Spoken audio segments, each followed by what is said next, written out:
What's up everyone, welcome back to another tutorial series. This time I'm going to create a Metroid Prime using Unity and C#+. As you can see now in the background, this is the first part of a series of episodes. In the first part we're going to make the map and the background, and there are a couple of learnings. First of all, we're gonna set up the tile map and learn how to slice and dice the tile map to your needs. Also ensure collisions and all these kind of technical stuff to make sure that your level works. We're also going to set up the universal render pipeline, which allows us to use 2D lights as well as global volumes, and this already gives a lot of extra spice. So by the end of this tutorial you will be able to make a really cool map, and it's a great start for the following episodes in which we're going to make the character, adding movement and jumps and whatnot. So let's get right into it. All right, so let's go into the Unity Hub and let's make a new project, and let's of course use the latest Unity version. Let's select 2D. Let's call it, we can call it Metroid Prime or Metroidvania game project, and let's press create. All right, so Unity is loaded. Before we start the project, let's install a couple of things. First, let's go to Windows and let's go to the package manager. And let's just dock this in here, not there, there. Let's also go to Windows and go to the asset store. Let's also have that open. I mean, it's always handy to have these things here. And first of all, let's go to the Unity registry. And we have to add a couple of things. And I want to add the universal render pipeline. And I just press install. So let me just fast forward this. Right, so once the universal render pipeline is installed, let's first of all tidy this up here a little bit. Let's dock the console down here. Something like here. Yes. And let's drag this here because there will be, let's say, animators happening here in the future. So let's just set it up in such a way you can easily work with it. So the universal RP is downloaded. Let's also add Cinemachine. Sorry.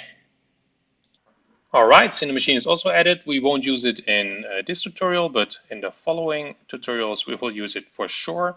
There's a lot of cool features in there. Then let's go here to the packages and let's go to My Assets. And for these tutorials, I want to use the Warped Caves assets, and I have it open here. It's a free, very cool asset here, which is pretty much like Metroid. And you can make these cool maps, and this is what we're going to do today, including some cool other stuff. So let's just import this, and you can just select it there on the website or also find it here in the asset store within Unity. Either way, just add it to your assets, to your account, and then you can easily import it. Right, now that we have the assets loaded, let's go here to the normal scene view. And the first thing I want to do is add a new folder here. And let's call this the universal render pipeline, because before we build anything, we should set that up. How we're going to do that is just click the right mouse button, and here you can select a lot of different things. And what we want to do is go to rendering, universal render pipeline, and let's select the pipeline asset forwarder. And we can call it whatever we want, or just have it as standard. And what we want to do here, this one is now, let's say, a 3D renderer or a general renderer, and we want to remove that one. Let's delete this. Yes, and now here's a missing, but we go again to create. We go to the rendering, universal render pipeline, and we pick the 2D renderer, experimental, and new 2D renderer is fine. And what we do, we don't change anything, but we will just drag this new 2D renderer data right there in the pipeline asset. Then we go to edit, we go to project settings, and in the graphics, here's a lot of project settings. Graphics, you can put here the scriptable renderer pipeline, and you just drag in this pipeline asset, which has the 2D renderer.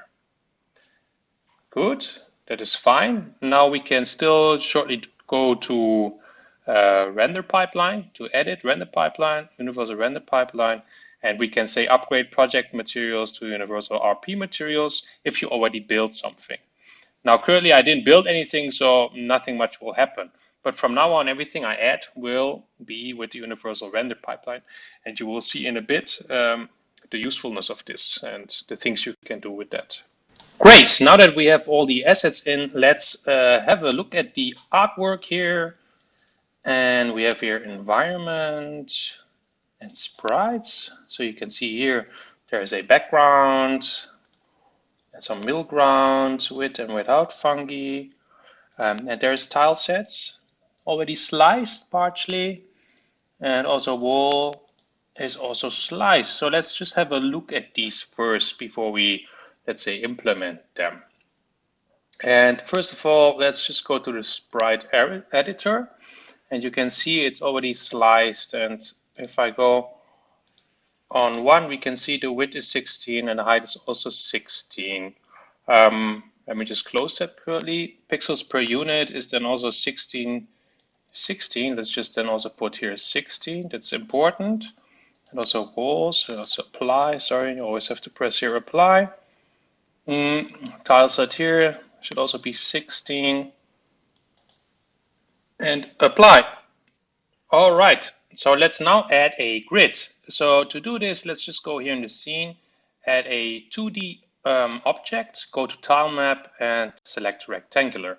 And you can see now here there is already a grid, and let's call this the ground grid. So the ground grid will be where, let's say, the player can walk on or jump on. And also open a tile palette, and let's just dock this somewhere intelligent. We can also dock it here below, wherever you like, wherever you think it's important. And as you can see, you have an active tile map. So whichever active tile map is here selected is the one you will paint.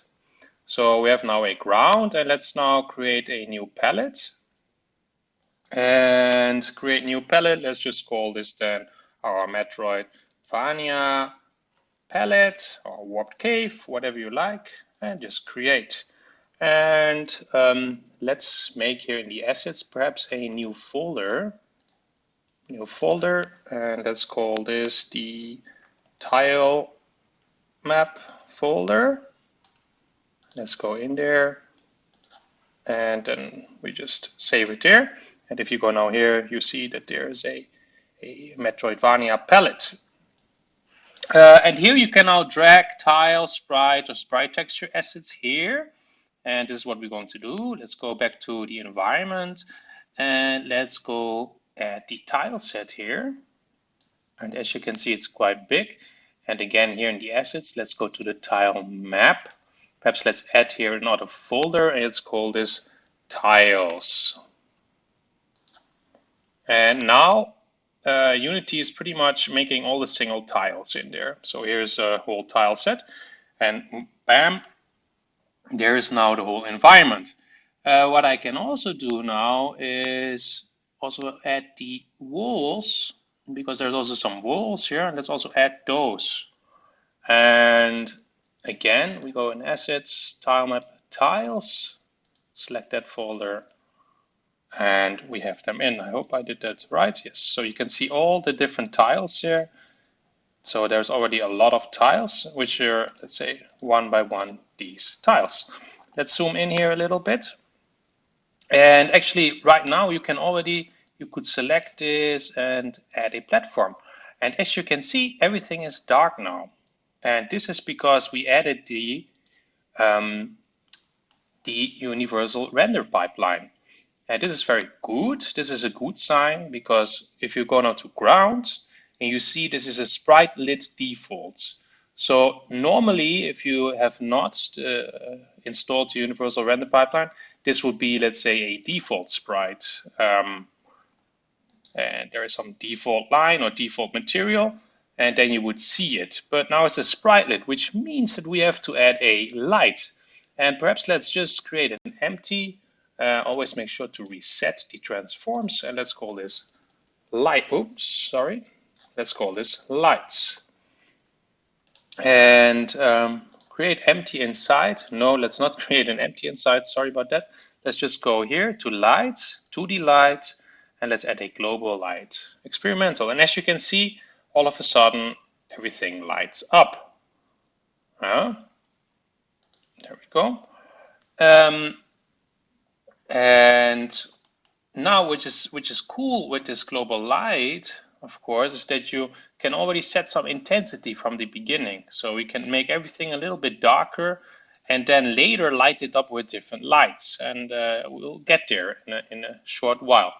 But for now, please have a look at how you could already make some basic platforms. You could just press here the paint button and make here some basic lines, and let's just try to make some stuff here and familiarize yourself with how this actually works. And you can also see here are you can also add some nice things like this, and inside we can just press here some random rocks inside, and at the bottom side it's always important, you can set it up how you like, but always try to make sure that these things are somewhat connected. So you have there your first nice platform. We could also add some mushrooms and everything.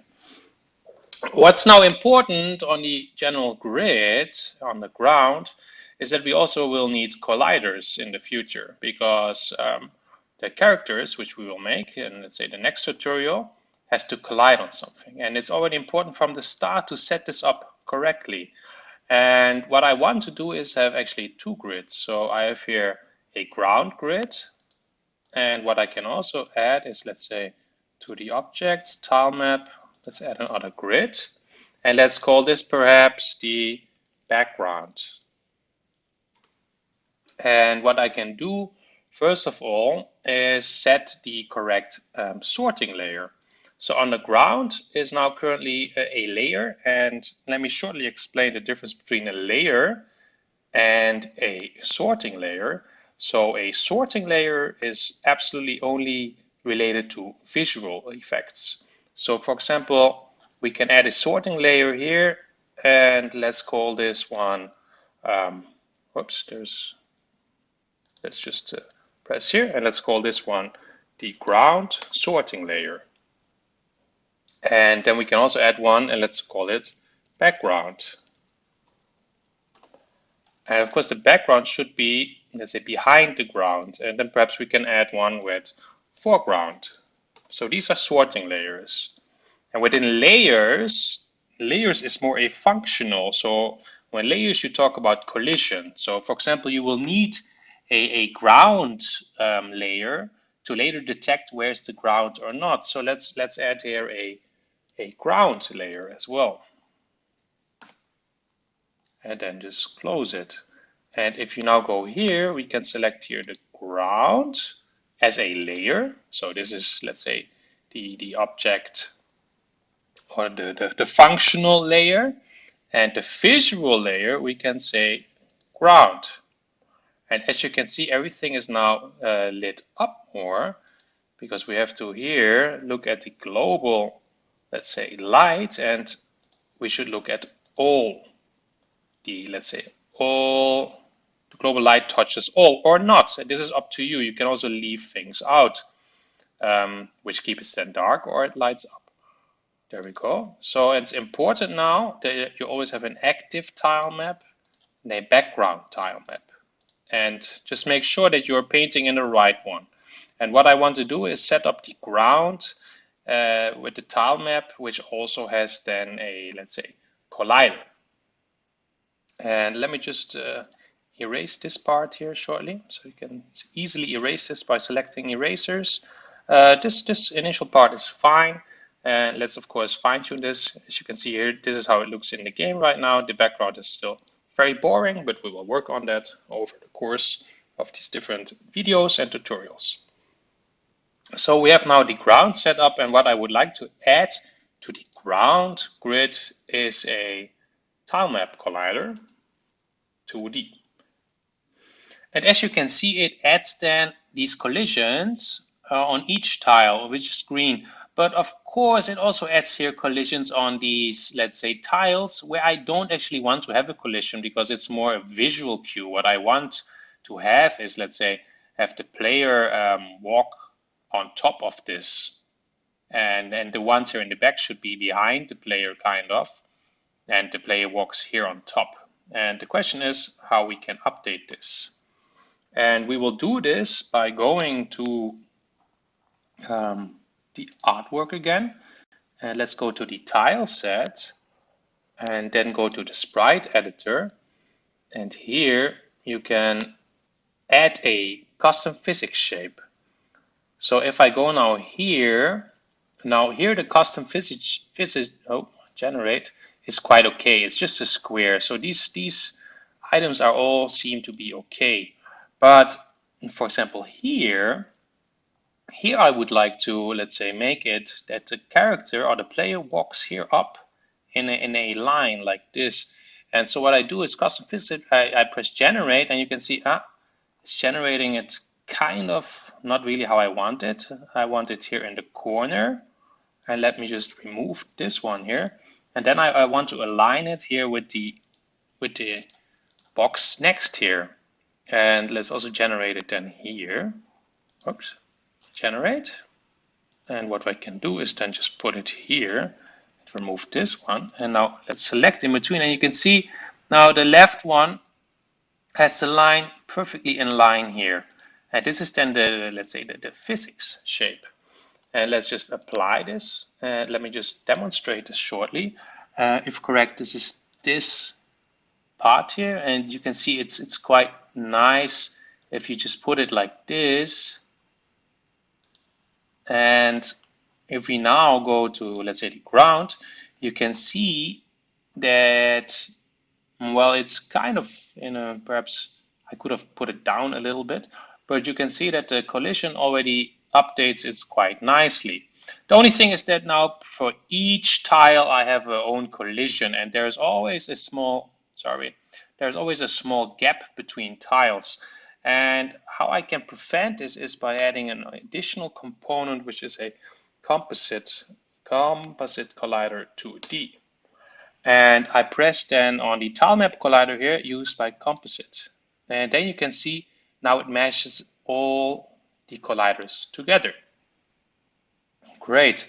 Now, before I continue, let's shortly sort how you want to use this. I will fast forward this, and let's have a look at the result later. And this is also an exercise for you to do this.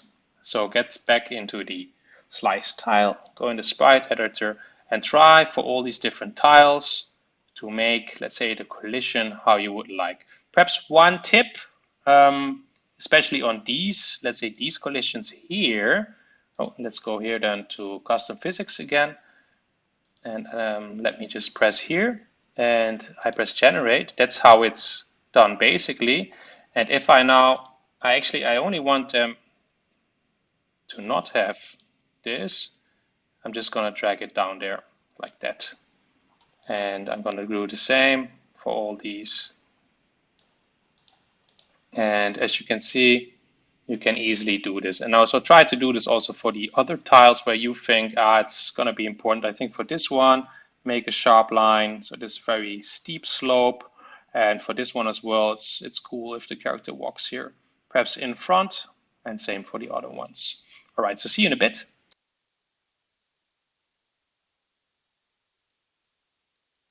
All right, so now I've sliced it all up, and let's go now to ground, and it didn't update it yet, so let's just shortly check. Let's go to the Composite Collider. Let's press once here, used by Composite, and there we have it. It's now updated to how we want to have it. So the character can only walk now here, and it can walk up to slopes. And we can easily now just go here to the ground tab. Make sure to select the ground tab and then the paint, and we can start painting, let's say, a cool level, something like this, go up and have here these kind of the slope in there, and we can just let it go then in a normal platform again, and of course also make it go down if you want to. There we go. And as you can see, it's pretty cool to play around with this, and you can of course make it however you want, however you see it fitting within your game. Whoops. I also do it like that. Perhaps a little bit too tight. So I should do it once more down. And yeah, let's just try to play around with this a little bit to get the hang of it. And it's just important that you are satisfied with it. All right, so this is now, let's say, a first basis of setting up, let's say, your slopes and your platforms, and let's also go now to the background, and the background doesn't have any collisions. So what we can do, so what I like to do is then go to the props as well, and here we also have some additional topics we can do. First of all, I would like to select them all, and also pixels per unit. Let's do 16 here, and apply. That should make them a little bit bigger, I think. Yep. And if I drag them in now, you can see there's now this pipe, and what we can just do is make here a empty. Let's also zero that out. Let's call this just the props or whatever it is, and let's add those as well. So we have a grid, but we also have some, say, random items we want to put as well, where we have a little bit more flexibility as on where we put them. So for example, we could make the gate like this, and then we could have the wall, let's say, come behind it.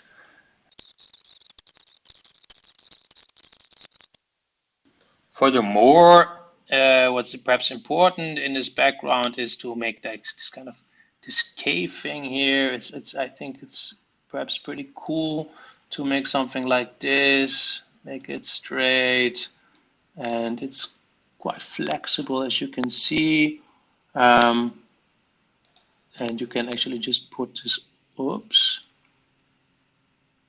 You can just draw it in. Perhaps an idea is to make this bigger, and of course we can also make then here inside some holes. That's pretty cool.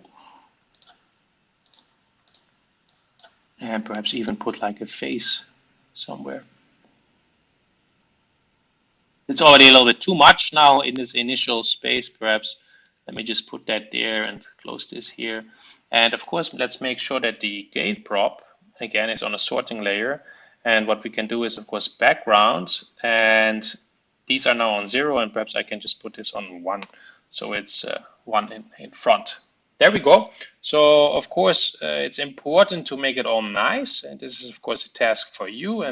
But before we go there, I want to show you a little bit more about the lights and the global, or the global volume. So first of all, let's have a look at the lights, and we can add now also some more lights here. Let's add a 2D, oh no, let's go to lights, 2D, and for example, let's first have a point light. So some light which comes, for example, from this eye, and what we can do is just drag this here, and we can light up this face, and we can of course make it bigger, the radius. There you go, the outer radius, and you can see it's all lighting up. So it already gives you some dynamic, and then of course you can also make colors. You can make it red. If you make it white, it just pretty much lights up the color which is behind it. And of course, always check where's the target. It's also on the, let's say, on the ground. And now so you can see already there is this ground effect. But perhaps I also want it on the background, on this one. Yes. And the question is if this one is on the background correct or not. This one's now, this is interesting. This background is now on the on the default layer. Let's put this on the background layer, and you can see it's lighting up right away, which is pretty cool. What we can also see is that, of course, I put this dark ones here in the background, and then this one kind of disappears. So I should replace this one perhaps, and just put it in the ground, something like this. Of course, there will be now a collider around it. All right, so we have, let's see here, one light there, and there's a lot of different lights, and what we can also do is to have a shadow intensity, so it can cast shadows. And perhaps let's just select this for now, that it can cast shadows, and in one of the next tutorials we will have a further look on what this will do on our character. So we have there a point light. Let's add some more lights perhaps. Let's add a freeform light. This is also quite a cool light to use within your project. Let's just drag it up here, and let's perhaps just put it there on these eyes here, and let's make there a red light. Also, again, make sure to select here the background, the ground. And this gizmo is quite big. If you go on to gizmos, you can make those gizmos smaller, or you can turn them on or off here. So it's quite a handy trick. And what you can do here with the shape light is actually make a shape. So let's say this eye is lighting up this area here. Something like this. Perhaps like that. And it's just for you to play with it. What we can do, we can make a fall off a little bit bigger here, and the intensity depends on how strong you want. The volume opacity makes it makes it quite big. Wait, it's all on layers. That's okay. We can put some shadow as well. And you can see it's all lighting up there. The background is now not taking anything because we don't have a background here. So it's only lighting up the stuff in front. So just by using these simple techniques, you can already add a little bit more flavor to these lights or these backgrounds and make it all a little bit more attractive. And you can interact with your grid, with the lights, and also with shaders, which is also an important part for later, perhaps to add a water shader or what not. Right, finally, let me add a global volume. And I'm just going to add here volume, a global volume. This is also a cool feature. We have to make a new profile, and then we can add overrides. It's post-processing overrides. We can, for example, add a bloom. A bloom would make the lights more stand out, or colors stand out, and we can play around with that. Let's also add perhaps a film grain, which is also pretty cool. And perhaps one of the most used things is perhaps a vignette. And what we have to do is go to the main camera and also select here post-processing. So now it's using post-processing. So if I go now to the game, I can also see if I go to global volume and add a vignette, and let's say I'm adding a black vignette, intensity, and here comes the intensity, and you can see it's getting dark now at the sides. The smoothness, I can make it round like that, or like this. And the intensity is how much, so you can make it really tunnel vision like that. And of course in the game it looks different. You can see now here this dark shade, so it's not that strong. So let's make it maybe a little bit more, and here you can see now it's quite dark actually. Let's remove this a little bit, make it more smooth. Something like this. A film grain is quite interesting. So what you can do is add a grain effect, and I'm not sure if you can see it. You can see this kind of grain effect there. It's also pretty cool to make it look nice. And now the bloom, a threshold, and this should affect, let's say, the colors. And let's first do the intensity. And I don't see the difference really much. but let's just play around here a little bit, and you should see that the color now in game should differentiate a little bit. But okay, like this, sorry. So if you do the intensity down, it all gets lighter. The threshold should be near to 0. You can see now it's all lit up. But if you then make it perhaps, let's just press 1, 0.9.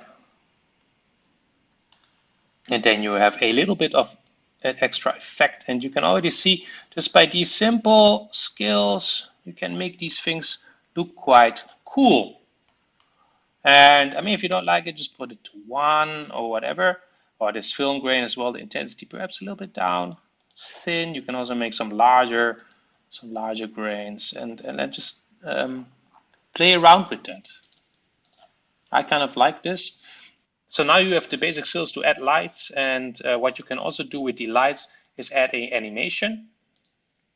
So if you go now on this free from light here, for example, what you can do is go to window, you go animation, and animation window there. Let's do it here, create an animation. Let's do it the free form, red light. Let's just go to the assets, make a new folder, new folder, call it light animation. Go in there. What you can just do is press record and perhaps change the intensity from 0.8 there, and then let's just put here on the on halftime on 30. Is this 30? Let's pick here 1.2 or 1.5, so it's lighting up, and at 1 we're back to 0.8, and if you now press play, it's lighting up like that. It's quite fast, but what you can always do is go to the window, go to the animation animator, and the animator. Let's also drag this here. We will use it anyway. And this free from light, we can set the speed to perhaps 0.2 here. And if I now press play, of course we don't have any player to play with. And as you can see, the whole thing fell down, which is quite important. It's good that I press play once, because if you now go to ground, there is always the moment you add a composite collider, it also adds a rigid body. What we want to do with this rigid body is just make it static. So the static cannot be moved, and there is dynamic, kinematic, and static. And dynamic can be, let's say, influenced by scripts and physics, and static cannot be influenced by physics. So if you now press play once more, we can see this lighting up here, going slowly, blending in and out. So that's pretty cool. So now finally, to the task. Let's make our level and let's compare in the end. Please show your results in the Discord channel below, and I will see you at the end of this video. Let me just shortly work on my map.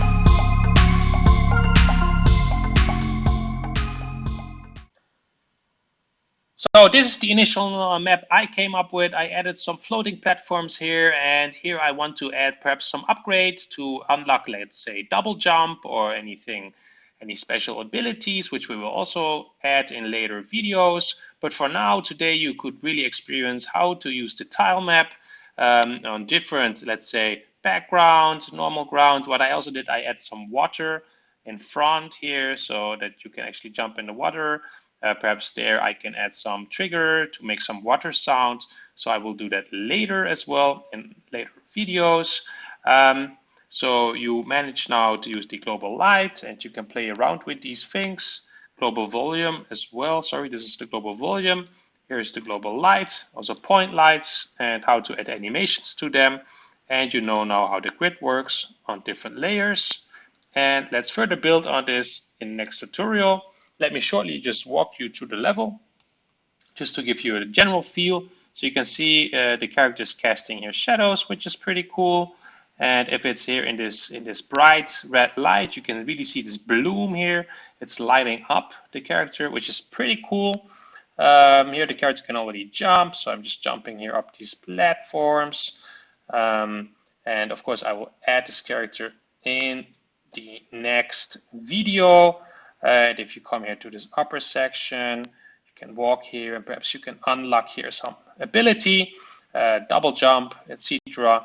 And let's further evolve this game in the next videos. Thank you all for watching. If you have any questions, please pop into the Discord channel. Also, if you want, please show off your map and what you've created so far in the Discord channel. And I'll see you all in the next one.